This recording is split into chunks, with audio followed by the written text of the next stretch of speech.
Have you set New Year's Eve's resolutions before, only to never achieve them? Well, keep watching, because in this video I'm going to give you a surefire way for you to set your goals and to make them stick. Hi, I'm Vanessa McLennan, clinical hypnotherapist, and I help people to lose weight by working on the emotional and psychological side of eating. But before we begin, please click on the subscribe button, click on the bell, and let's get going. The only times that I have ever hit my goals is when I have followed this process. So get your pen and paper ready and let's set those goals. Step 1 is set your goal, set it in the positive. You've got to set a goal in the positive because you've got to be focused on what it is that you want rather than what it is that you don't want. So the goal could be, I want to weigh 10 stone. Rather than I want to lose, 2 stone. So by focusing on what it is that we want, that's where our vision is, that's what we see, and that's what becomes our reality, and we move in that direction.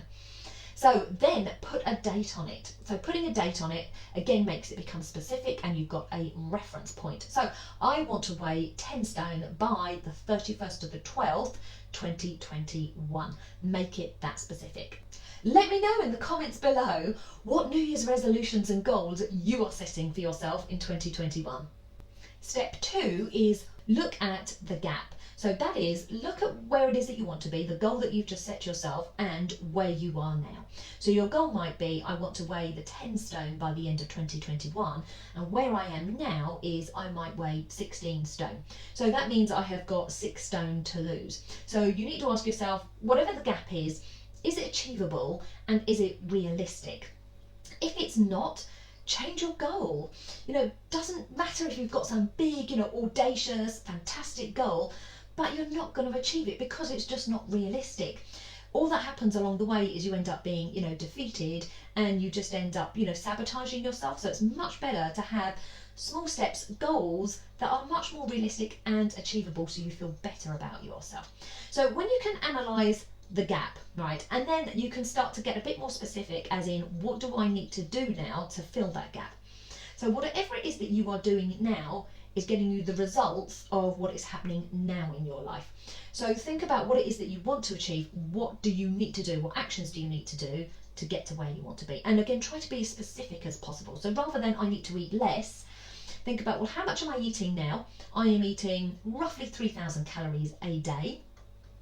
Even though I don't advocate counting calories, you might need to do that to get an idea of where you are now to start being able to track your journey. Also with exercise, rather than, I've got to exercise more, try to make it specific as possible. Well, I go walking once a week, I'm going to go walking twice a week, or I'm going to do 1 walk and 1 run twice a week. Work out what it is that you can do to fill the gap. Step 3 is reverse engineer your goal. So you're going to break this goal down step by step. So you know where it is that you want to be. You know where it is where you are now. So then break this goal down to where it is that you're going to be in the halfway point, and then where you're going to be at each 3 months point. So that's if your goal is for the year. And then once you've broken that down, break it down month by month. Now, it might be really easy to just divide, the gap and then divide it by the number of months, but that might not be realistic. So you might be in a position where you can lose loads of weight at the beginning, but not so much towards the end of the year, or vice versa. So think about what's happening in your year, what's going on for you in your lifestyle that, might need a bit of tweaking, or where you can place these markers for yourself. Also then place markers for perhaps not just towards the end goal, but also the actions that you have to do to get to where it is that you want. So again, placing in like the markers. So for instance, by the end of month 1, and again, keep it in the positive, rather than, I'm going to stop sitting by the sofa. You want to do, I am going to walk 1 day a week and I'm going to run twice a week, for instance.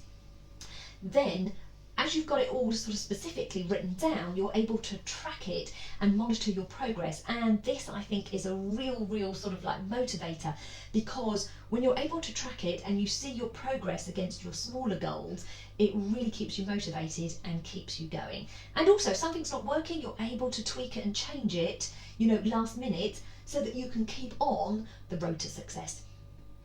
Step 4 is what could stop you. So it's all really well going gung-ho into this goal, which is brilliant, which is what we want to be. We want to be motivated towards this goal, and that's another thing. This goal has got to motivate you, otherwise there's no point doing it.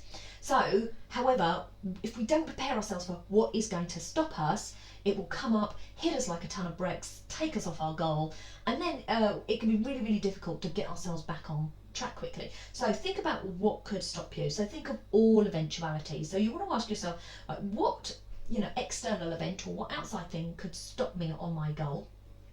Who else could stop me on my goal?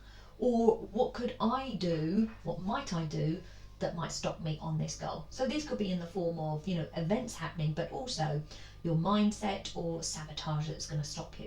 So write them all down. Think about all the things that could stop you, and then plan for them and how you're going to handle them. So if it's you, how are you going to get over that mindset? If it's someone else, how are you going to manage them? If it's an event, how can you manage it and work your way through it?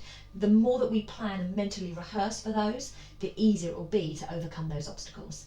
Step 5 is visualize it happening. I think this is the most fun part. We can visualize it happening as if it's happened already. Now, the reason we do this is because there's a part of our brain that doesn't distinguish between reality and imagination.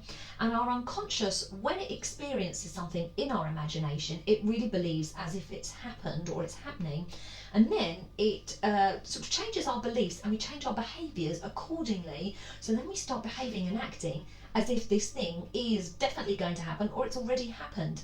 So it really helps our progress. So to visualize it happening, really sort of, find a place to sit down, take your time to relax and let everything just relax, and just a few deep breaths in. If it's easier to close your eyes, do so, because then you can get lost in this visualization. And now take yourself forward to that time of this goal happening. So imagine that you are there and you're seeing it through your own eyes. And obviously you're not seeing yourself in this visualization, you're seeing it as if you're seeing yourself. So just think about the date and you have hit this goal. And now look around you and just notice what you see. Think about what you look like. Think about what you're wearing and who else is around you. And just what is happening. Now focus on how you're feeling. What does it feel like that you've hit this goal? Where is it you're feeling it in your body? What else is happening around you that you can feel or you can touch? And what about the sounds? What is it you're hearing? Where is it coming from, these sounds? What noises are you making yourself? What are you saying to yourself? And just stay there now and just try to make this as vivid, as bright and as clear and as strong and intense feeling as possible. Now keep feeling this. So really know what this feels like, and when you're ready you can come back. Now the more that you keep practicing that, the stronger and stronger those links get between that imagination and where you are now, and then the more likely it is to happen for you. So if you want to experience more about those meditations and just feeling and experience it, I'll put a video up here and I'll put one down below. So good luck, and let me know how you get on with your New Year's resolutions. Thank you.